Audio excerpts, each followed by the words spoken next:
this guide, I'm going to show you how you can find the Necrolei Cyst here in Subnautica 2. Before we do get into this guide, make sure to like the video and subscribe to the channel with all notifications on. It really does help the channel and it lets us know that you want more content like this. We'd greatly appreciate it. And if at any point throughout this guide you had any questions, just ask them down in the comment section below and we can help you out further. I'm going to be doing my best to reply to every single comment down there. Now, if you want to make your life a lot easier, what I'd recommend doing is using a scanner to make this obnoxiously easy. Now, these really are everywhere, but get yourself the scanner station, build a small little base so that it can be powered up, interact with the scanner station, and put the Necrolei Cyst on there. It's then going to pop up on here where you can simply toggle it on, and it's going to show you where you are compared to the cyst location as well. And then, of course, that'll pop up on your, HUD right here.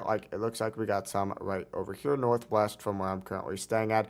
Now, from the base itself, or the life pod, which is going to be located right over there, you can also just make your way to this exact same location. But the beauty of the scanner station is it's going to show you all of them within a 300-meter radius, so you can go ahead and collect a bunch of these. But this is also going to be in the kind of mushroom biome, which looks phenomenal at night, by the way, over here. But yeah, essentially make your way over to these cysts. They're going to look something like this. They're kind of like little plants, and you will notice these pretty much everywhere. You just got to walk up to them, and then, of course, you can collect them by using a knife or any cutting tool. But that's the full process. If you guys had any questions, ask them down in the comment section below, and we can help you out further. I'm going to be doing my best to reply to every single comment down there. Before you do leave this guide, make sure to like the video and subscribe to the channel with all notifications on. It really does help us out, and it lets us know that you want more content. Have a great rest of your day, though.